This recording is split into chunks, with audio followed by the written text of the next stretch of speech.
welcome you to today's media teleconference where we will discuss the most recent science discoveries from NASA's Nuclear Spectroscopic Telescope Array, commonly referred to as NuSTAR. NuSTAR launched from an Orbital Sciences Pegasus XL rocket on June 12, 2012. After a short checkout period, NuSTAR started observing high-energy X-rays and higher resolution than any other space telescope before it. Now it enables astronomers to see the universe in an additional band of light, advancing our understanding of how galaxies form and evolve. Before we begin, a few topics to discuss. We have 4 panelists joining us today, and you can find the graphics the panelists will speak to by going to www.nasa.gov/NuSTAR and clicking on the link in the top right corner. Now, each panelist will give a short 3 to 5 minute briefing, and once finished, we'll then move to the question and answer session, accepting questions from media that dialed into the telephone bridge here, and those that submitted questions via Twitter using the hashtag AskNASA. Now, once again, the graphics can be found by going to www.nasa.gov/NuSTAR, that's NuSTAR, and clicking on the link in the top right corner. This media telecon will be limited to 1 hour. Today's panelists include Paul Hertz, NASA's Astrophysics Division Director at NASA headquarters in Washington, D.C. Fiona Harrison is also joining us. She's the NuSTAR Principal Investigator at the California Institute of Technology in Pasadena. Matteo Becchetti, an astronomer at the University of Toulouse, France. And Jeanette Gladstone, an astronomer at the University of Alberta, Canada. And with that, we'll get started. Paul? Thank you, J.D. Today, NASA is announcing observations that NuSTAR has discovered the brightest pulsar ever seen. An object in the nearby galaxy M82 is brighter than we thought was possible for a pulsar. In fact, it's so bright that we assumed it must be a black hole. With NuSTAR, we have discovered that the object is emitting pulses of X-rays. We know that black holes cannot pulse, but pulsars can. So the discovery of the brightest pulsar ever seen is creating a challenge for our theorists.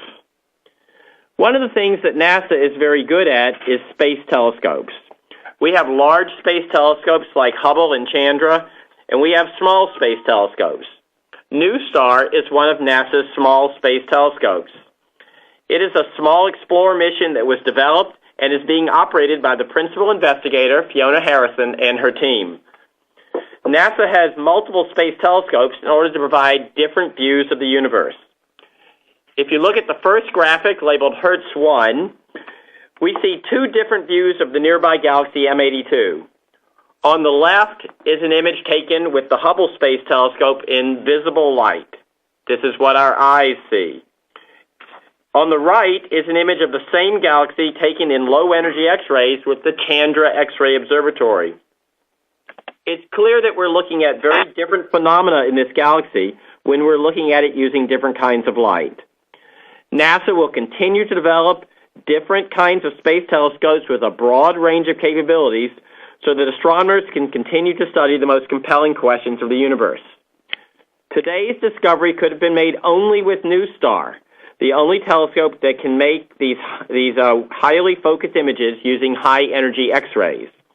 To give you the details, here is Fiona Harrison, a professor at Caltech and the principal investigator of the NuSTAR mission. Fiona? Okay, thanks, Paul. So, as Paul told you, today we're announcing the discovery of a pulsating dead star that's beaming X-rays with the energy of about 10 million suns. This dead star, called a neutron star, packs about the mass of the whole sun into a region the size of San Francisco. Yet this little Mighty Mouse pulsar packs the power of a much bigger black hole. This discovery is astonishing because no object like this has ever been observed to be even remotely this bright. Theorists didn't think that it was possible. The ultimate source of this object's power comes from the high rate at which it is feeding, or accreting, off matter from a companion star. High feeding or accretion rates are important for growing black holes in the early universe. This affects the formation of galaxies and structures in the universe, and studying objects like this helps astronomers understand this important process. So if you scroll down to Harrison 1 on the web page. This image shows you a visible light picture of the galaxy called the Cigar Galaxy, or otherwise known as M82. This is the galaxy in which this object was discovered by NuSTAR. The purple dot shows you the location from which NuSTAR observed intensely bright X-rays during a 2-week-long observation. Due to their brilliance, X-ray objects like this one, found in nearby galaxies, not in the precise center, but offset from the nucleus, the precise point about which all stars and dust and gas revolve, these are called ultraluminous X-ray sources. Until now, astronomers have believed that they're all powered by rapidly feeding black holes. The reason for this is that black holes, due to their mass, can power very bright X-ray light bulbs. So why did we think these ultraluminous X-ray sources are powered by black holes? Well, the energy source that powers bright X-ray sources is gravity. Matter falls onto a very dense, very compact object. The more massive the object, and the more matter that falls on, the more power that it can produce. So if you scroll down to the graphic Harrison 2, this shows you the mass range of dense objects that can power these X-ray light bulbs.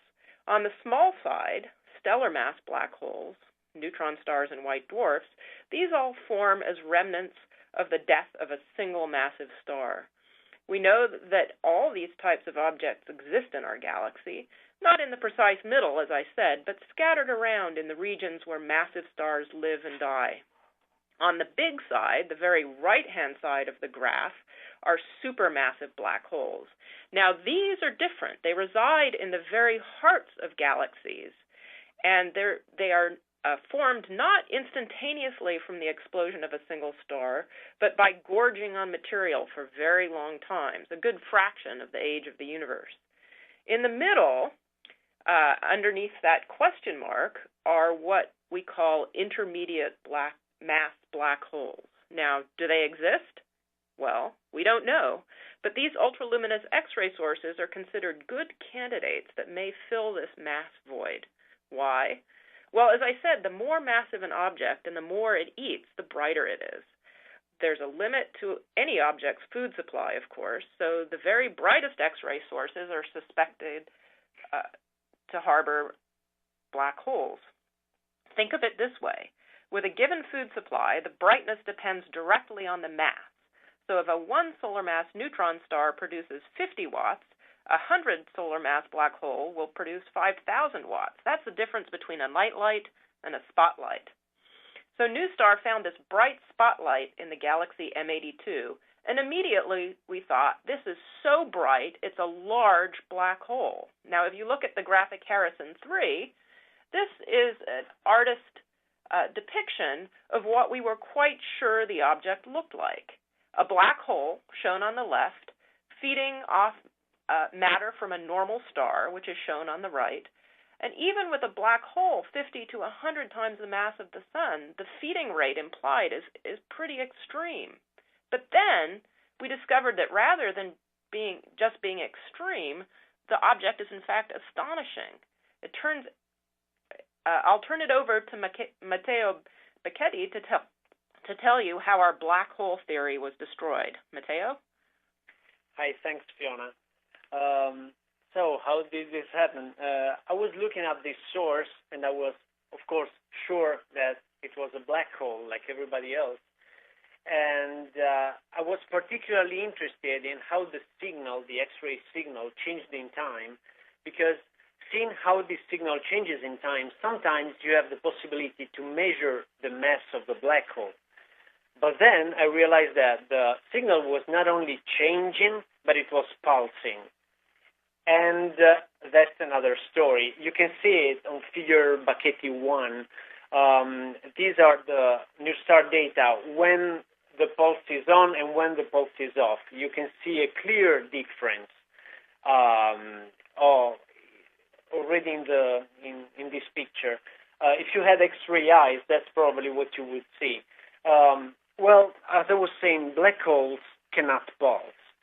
The only way to produce a pulse like that, so stable and also so fast is to have a rotating neutron star. You can see how this works in the video, Buckety 2.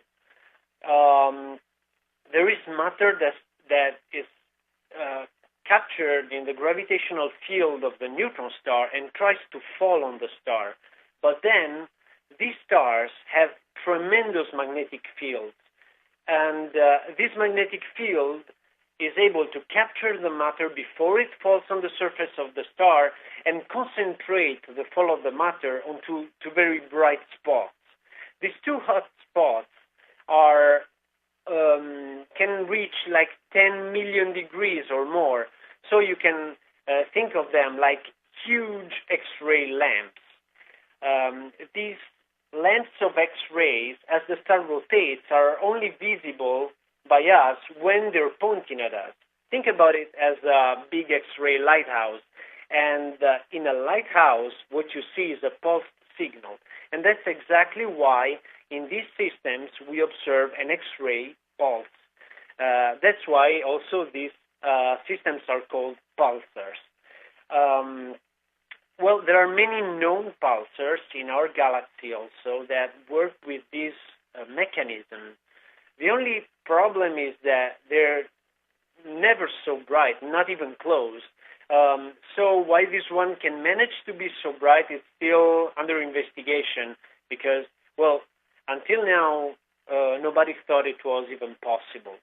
I'll pass the word to Jeanette Gladstone from University of Alberta to give a wider look at this discovery.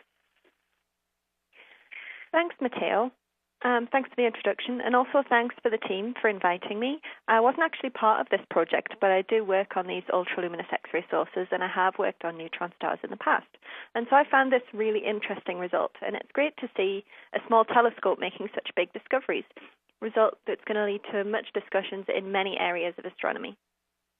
Ultraluminous X-ray sources have been a mystery since they were first observed, really, but the first thing that we all agreed on, as Fiona said earlier, was that we thought these things must be black holes due to the brightness of them. The only question that we had left was what kind of mass were they? How much did they weigh?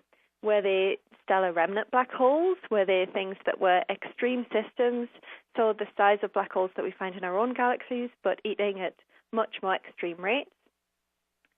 Or were they these mysterious and elusive intermediate mass black holes, the missing link between the stellar remnants and the supermassive black holes found in the center of galaxies?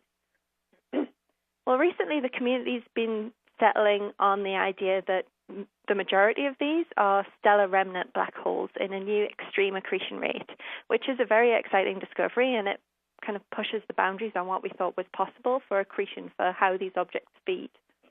And this was supported by a paper that came out last year by a group led by Liu et al., and also by a paper that comes out in this same issue of Nature by a group led by Moch. But the galaxy M82 is actually making us stop and think about these things. So if you go to figure Gladstone 1, you'll see a zoom in of the area in M82 that holds this ULX that we're talking about today, this ultraluminous X-ray source.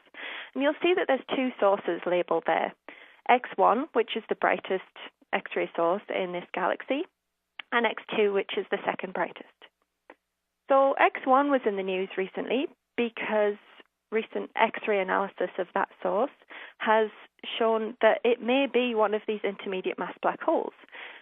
The authors suggested that this object weighed about 400 times the mass of our Sun. So it's definitely in that intermediate mass black hole range. Now, we're looking at M82X2 here today, and this object isn't even a black hole at all. So this source is even more extreme than anything we'd previously considered. This is a neutron star not only feeding at black hole rates, but feeding at rates that are extreme for these stellar remnant black holes. So this is quite exciting. It's definitely going to be a surprise to the community that studies these ultraluminous X-ray sources, but not just that community. It's going to have wider impact as well. The sources in M82 are really kind of challenging theories and pushing our limits and understandings of ultraluminous X-ray sources, but also neutron star physics. And it's also going to give theorists a challenge in trying to explain the new ideas on how neutron stars and black holes can feed at these rates, an area that we call accretion physics. This can help us explain the rapid growth of massive black holes in the early universe. It can help us understand more about the formation of supermassive black holes. And there are actually links between the supermassive black holes found in the centers of galaxies and the galaxies they reside in. And so it's thought that if you can find out more about the formation of one, you can find out about the formation of the other. So this could tell us more about the formation of galaxies as well. So this is really an exciting result, showing new possibilities not only for areas of research in ultraluminous X-ray sources, but also for other fields in astronomy. So I'd like to thank the team again for inviting me along today, and I'd like to pass it back to JD. Thanks, Jeanette. And with that, we'll start the question and answer session. We have several reporters on the telephone bridge today, and as such, we'll need to limit everyone to one question with one follow-up. I'm sure we'll be able to get around and for additional questions. We'll start from the beginning, and Yumi, our operator, should identify you. If not, though, I ask that you identify yourself, your media affiliation, and then direct your question to a specific panelist if possible to eliminate any confusion. Now, for those dialing in, you can push the *1 keys on your telephone to be placed in the queue. And to use Twitter, send your questions to #AskNASA. And with that, we'll begin. Yumi? Thank you. As a reminder, if you'd like to ask a question, please press *1 and record your name. First question comes from Bill Harwood from CBS News. Your line is now open. Thank you very much. And I apologize if I missed something. I want to make sure I understand the relationship between ultraluminous X-ray sources and intermediate black holes, because I'm not sure I'm getting that. What is the connection on that nice graph that showed the one that nobody understands what they are? I just don't understand where these things fit in. Thanks. Okay. Jeanette, do you want to take that, or shall I? I'm happy to take it, yeah. Thanks for the question. So these intermediate mass black holes were suggested as a way to kind of have a stepping stone between the stellar remnant black holes that we see in our galaxy and the supermassive black holes in the center of galaxies. It gives you a way to kind of bridge the gap between them, but it also gives you a way to form the supermassive black holes found in the center of galaxies. Now, as Fiona said, you've got this. We know from observing sources that we've seen in this galaxy and in other galaxies, the brightness of these sources scales with their mass, scales with their weight. So if you increase in luminosity, if you look at X-ray sources in the sky and look at them as they increase, you go through neutron stars, through stellar mass black holes, and then we seem to have a gap, and then you get to supermassive black holes. They're the brightest things that you see. And so it was thought that if you get something that is intermediate in luminosity, intermediate in brightness, then it could also be intermediate in mass. So it might be these objects that could help us explain how to make supermassive black holes. Does that make sense? Yeah, and so let me clarify a little more. So what is astonishing about this result and a number of other recent results is we look at these bright X-ray light bulbs in nearby galaxies. We call them all ultraluminous X-ray sources because they're sort of intermediate in brightness between what we would normally think of as a neutron star and a supermassive black hole. So this is what led people to believe they were all the same thing, maybe intermediate mass black holes. And this has been turned on its head by the discovery that one of them is in fact a pulsar, which contains a neutron star, not a black hole at all. So this is kind of overturning our ideas and making us wonder how something that's, this little pulsar can be so mighty, so bright. And that's a challenge.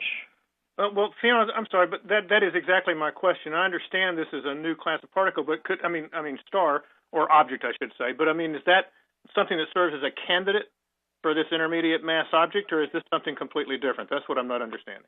Okay, yeah. So the one that we are talking about today, the one labeled X2 on Gladstone 1, isn't a black hole at all. It's a It contains a neutron star, which is the dead remnant that's left over when a massive star explodes. Now, what may be confusing you is the one labeled X1, which is in the same galaxy, is a candidate to be an intermediate mass black hole. So right next to one another, almost the same brightness in this image, we have an intermediate mass black hole and this little Mighty Mouse pulsar. That's really amazing. Does that answer your question?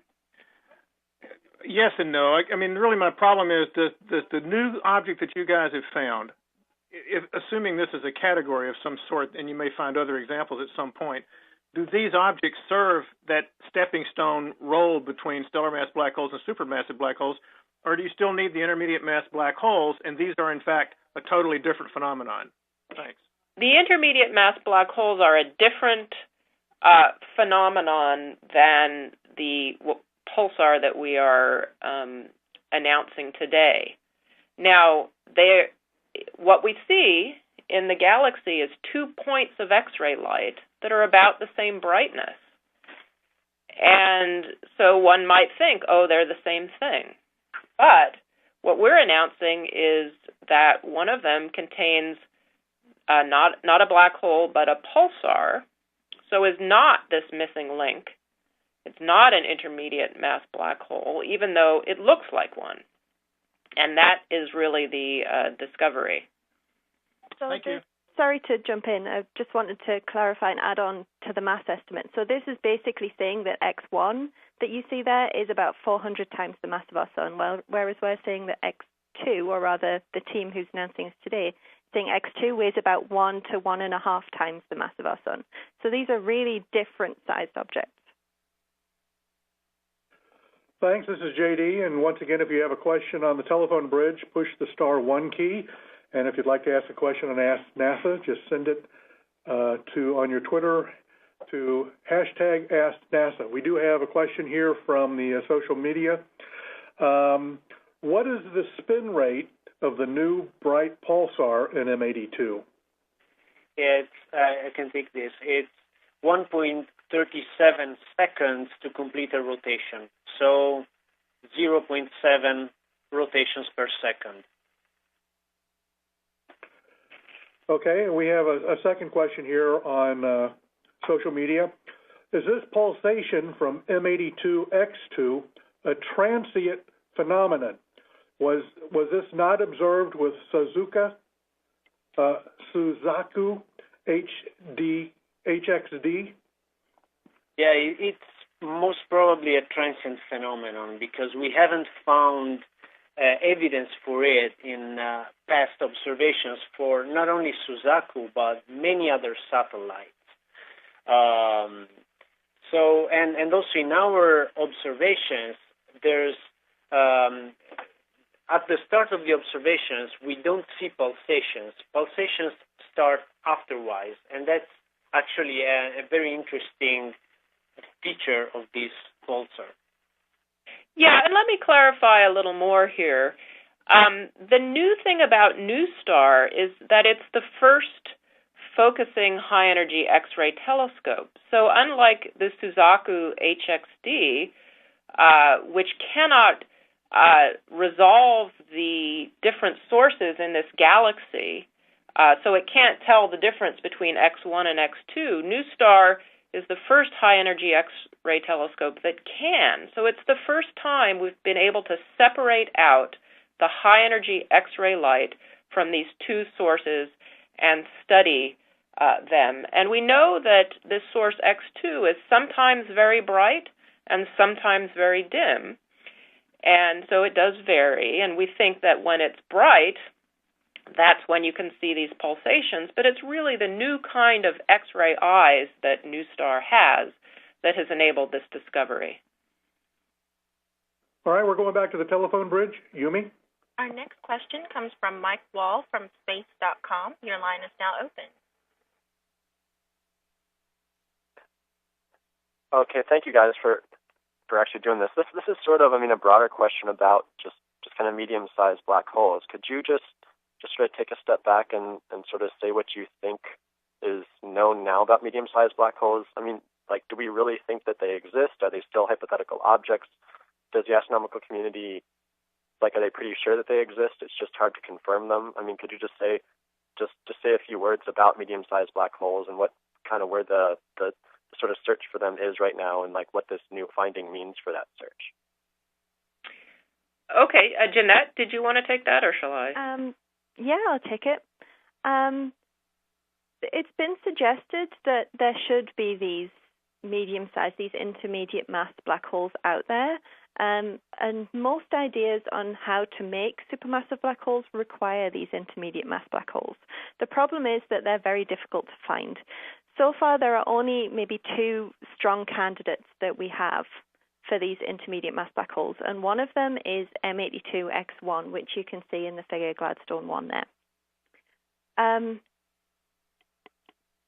This new result doesn't necessarily impact the field of intermediate mass black holes. It doesn't necessarily impact the study for intermediate mass black holes. It does shake up the community that look at ultraluminous X-ray sources. And those who are looking at ultraluminous X-ray sources are usually looking for intermediate mass black holes as well. So it will make us stop and think and look for new options to explain these strangely bright objects. But as it stands, intermediate mass black holes are very hard to find. Yeah, but they are, as Jeanette says, they are very important because we believe that they had to exist in the early universe to be the seeds from which the very massive black holes grow. And so you look at, how do you look for them? Well, one way is to look for these very bright X-ray sources. And here X2 has really tricked us. It tricked us into thinking it was perhaps an intermediate mass black hole where it actually isn't. Okay, we're going back to the social media sphere here. Got another question. Do we have any similar objects in our own galaxy? Sure, I can take that. Yeah, there are similar objects in that there are pulsating neutron stars in our galaxy. And we think they work similarly to this new source. The only thing is they're much dimmer, more than 10 times fainter. Even the very, very brightest ones are more than 10 times fainter than this. So there's probably some new physics going on here, some new process that we don't yet understand that can make this so bright. All right, thanks. Once again, if you have a question, you can push the *1 key on your phone on the telephone bridge, or you can send your question via Twitter to #AskNASA. Another question here. How difficult was it to make this observation with NuSTAR? How were these rapid observations taken? Well, they were not really rapid observations.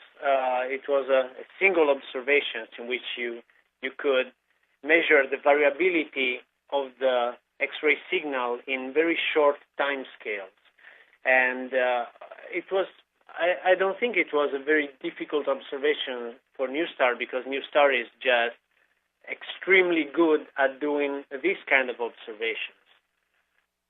Yeah, and I'll say that what's interesting is this is an example of serendipitous discovery, because we were looking at this cigar galaxy not to study these ultraluminous X-ray sources, but to follow up on a supernova that exploded there. And so that's why we stared at the galaxy for so long. And these sources just happened to be in the field of view, to be visible in the same image. And so Matteo was looking at them, searching for signatures of massive black holes, and instead found this pulsing off and on. And so it was really a surprise. It took us a little while to believe it, because it was so astonishing. We have a question from Daniel Cleary from Science Magazine. Your line is now open. Hi. I just wanted to ask, this very, very luminous pulsar, have you got any theories about what process could be creating its extreme brightness? Matteo, do you want to take that, or shall I? It's okay, I can take it. There are some theories. It's at this stage they're still little nebulous because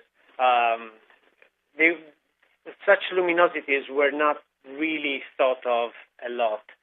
But there are some ways to overcome the limits that usually exist in the luminosity of these objects. And in pulsars, there are several things that might happen.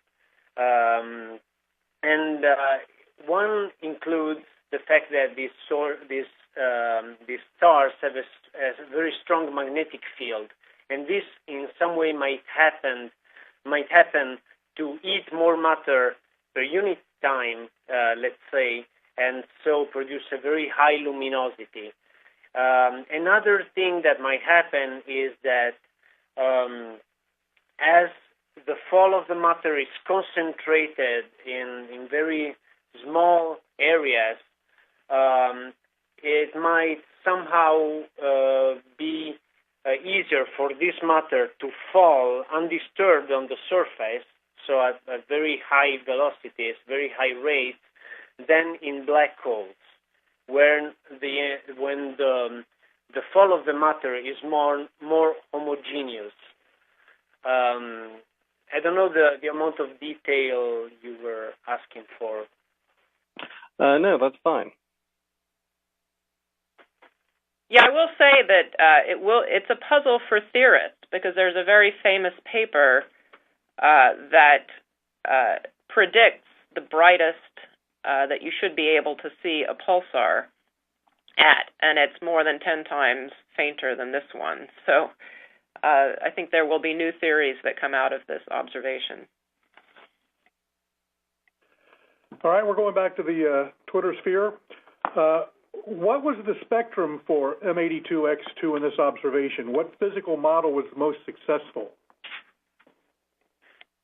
It's quite difficult to determine because there are these two very bright sources close to each other, and NuSTAR cannot resolve them spatially. Okay, that's why we used also other satellites to help disentangling between the two bright sources. And so obtaining a spectrum that has only X-rays from our source is actually quite tricky. We tried somehow, but for now we don't have a result that is ready to be discussed. Okay, another Twitter question. Does the accretion rate for the pulsar suggest that it is accreting from a rich environment, perhaps a nebula or multiple stars? It's not needed. The standard way these kinds of objects accrete, that is, feeding off a companion star, can reach these rates. The problem of obtaining high luminosities is closer to the compact object, not the rate at which these objects can attract matter from the companion star. Okay, once again, if you have a question on the phone bridge, you can push the *1 key to be put in the queue. And for Twitter questions, use the hashtag AskNASA. Back to Twitter right now. How does this NuSTAR finding distinguish between far-away and close-up X-ray sources? How does NuSTAR distinguish between far-away and close-up X-ray sources? So that's a very good question. The reason that we can tell the distance to these X-ray sources is because they lie in this galaxy, the Cigar Galaxy, and we know how far away that galaxy is. And we know both X1 and X2 are embedded in this galaxy because in the low energy part of the X-ray spectrum, for low energy X-rays, we see those X-rays made dimmer because they are absorbed by the dust and gas in this galaxy. So we know the sources are in this galaxy, and we know the distance to the galaxy. All right, thanks. We have another Twitter question here. How many other objects like this one are out there? Is this one of a kind? Matteo, do you want to take that? Well, that's the question, right? Now we found one, and it's possible that this one is an oddball, or it might be possible that there are others. Of course, the next step is to look for pulsars in other ultraluminous X-ray sources. Right. So this is something we don't really know, as Matteo said, and NuSTAR is going to be searching for more.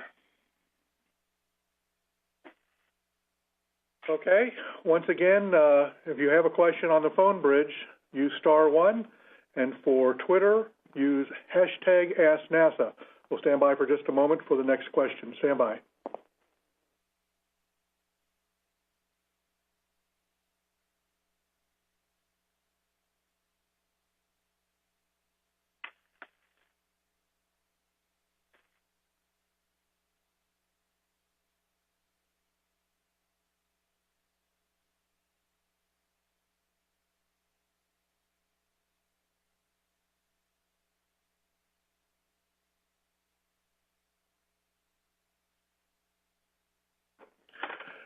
We have a question that came in via email.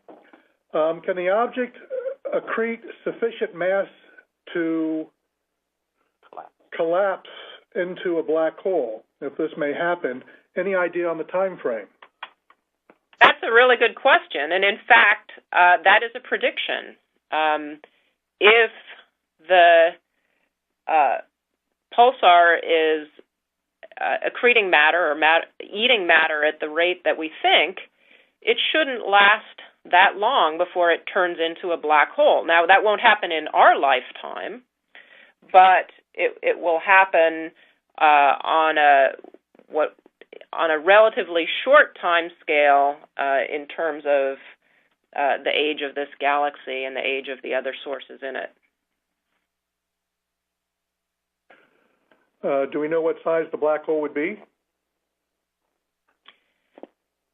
Well, approximately, when something becomes more than a few times the mass of the sun, it can no longer be a neutron star. It collapses into a black hole. So it would be a few times the mass of our sun.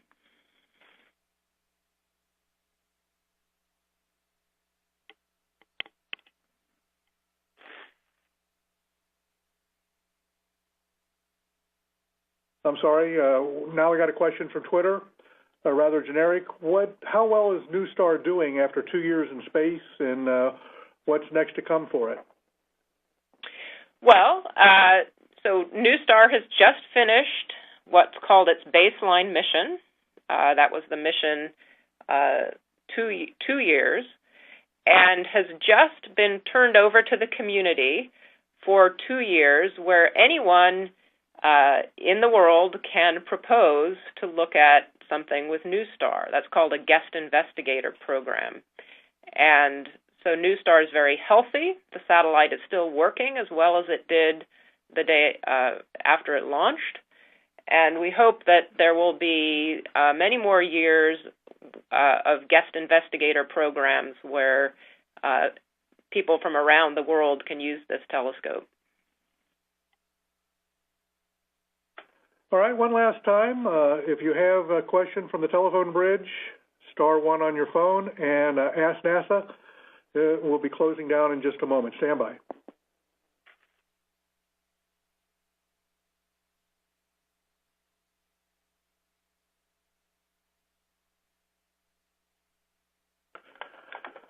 All right, I guess that's going to do it for today's News Telecon. I'd like to thank the panelists and our operator, Yumi, for their time today. I asked panelists stay online for just a few minutes for post follow-up. And for the listeners, our panelists will stay behind and answer any other questions that pop up on Twitter's #AskNASA forum. If you joined this telecon late, you can listen to it again by dialing 1-800-839-1248. That number again is 1-800-839-1248. To find out more about these findings or for more info on any of NASA's many programs and projects, visit us on the web at www.nasa.gov.